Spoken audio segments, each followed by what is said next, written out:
Hey everyone, ready to dive in. Today, we're exploring how the art world is changing, like really changing, in this digital age.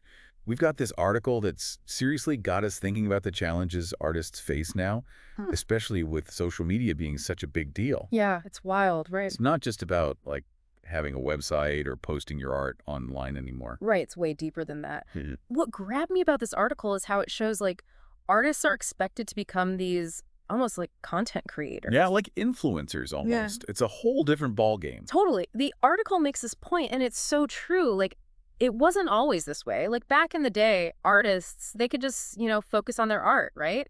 Galleries and exhibitions, that was the main stage. It's true, it used to be so different. Right. And then bam, social media comes along and flips the script. Now it's all about constantly putting out content. It's like they're expected to be these social media gurus, constantly thinking about like Instagram, TikTok, You got YouTube, all those platforms. just to stay on people's radar, you know? Yeah, it's a lot of pressure. Yeah. And it's not even just about, like, oh, here's my finished masterpiece, check it out. The article talks about this whole thing about documenting the process now. Exactly. Mm. And not just showing it, but condensing what could be months of work into these super short bits. The article had this crazy example. I mean, just imagine. This painter spends like 15 hours on a single painting. Wow, 15 hours, that's a lot of time. I know, right? And then they feel this pressure to squeeze that whole journey into a 60-second video. It's like, can you really even capture it all in that short amount of time? It makes you wonder, right? And that brings us to, I think, another big thing this article talks about.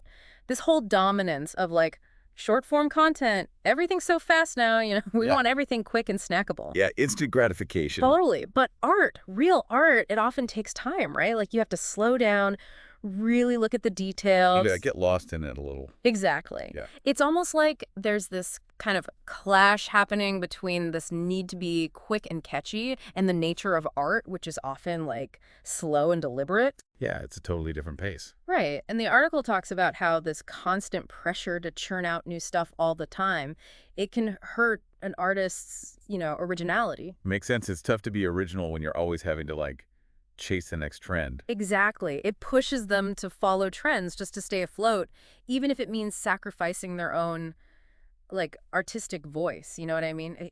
Have you ever felt that way, like scrolling online and seeing the same kind of art over and over again? Oh, totally. It's like this sea of sameness sometimes, even in the art world. It's kind of disheartening, yeah. Yeah. And for artists trying to find their place, to like really develop their own style, it's got to be this constant struggle, this back and forth between staying true to yourself and playing the like social media game. Yeah, it's a tough balance for sure. Right. And that idea of, like, staying true to yourself, it makes me think about what the article says about the pressure to be authentic online. Even when you know that every little thing you do is going to be analyzed by, like, everyone. Oh, it's a lot, right? Like having to think about how every brushstroke is going to play online. Yeah, it's like you're always under a microscope.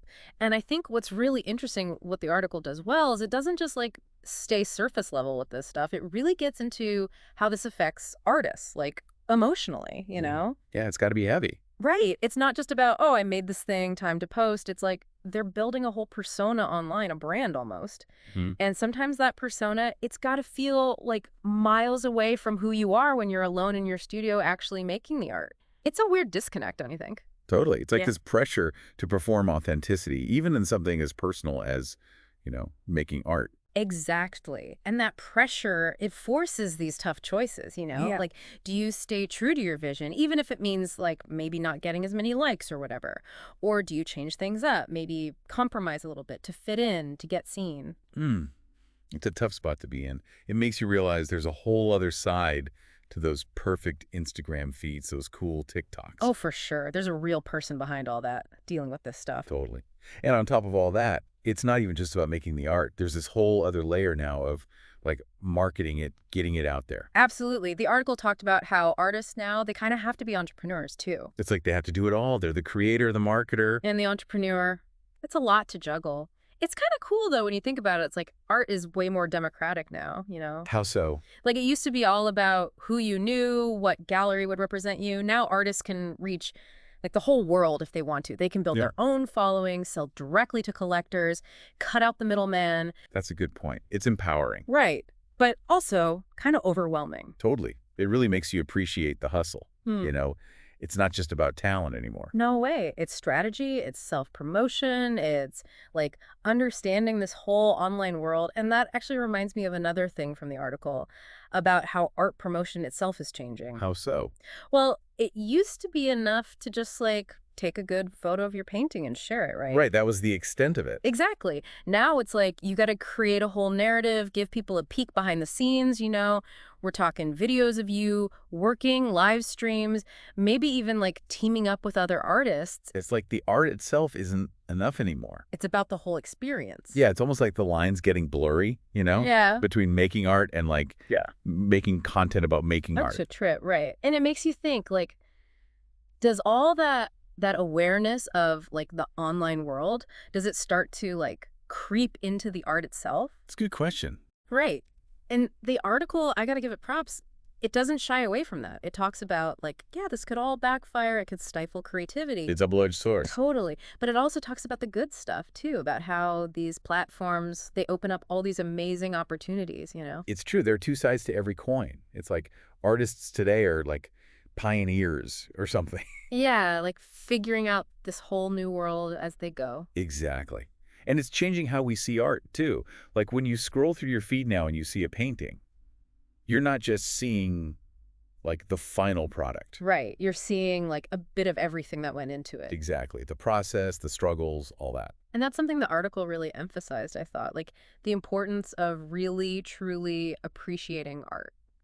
Like understanding what went into it. Yeah, like next time you see a piece of art online that you really dig, take a second and think about it.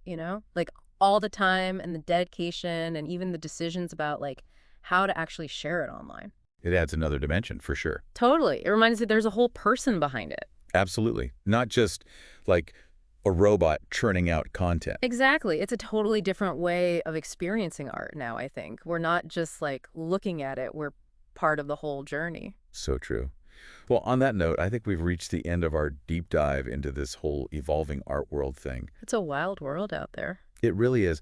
But before we go, here's something I was thinking about. Like, as artists adapt more and more to this content-driven world, and those lines keep getting blurrier between art and promotion, Yeah, yeah. what does that mean for the future of art? Will it, like, change how art is made, how we experience it, how we even value it? It's the big question, isn't it? It really is. Yeah. And I think it's something worth thinking about. So that's something for all of you listening to ponder. But until next time, keep those creative sparks alive, and we'll catch you on our next deep dive.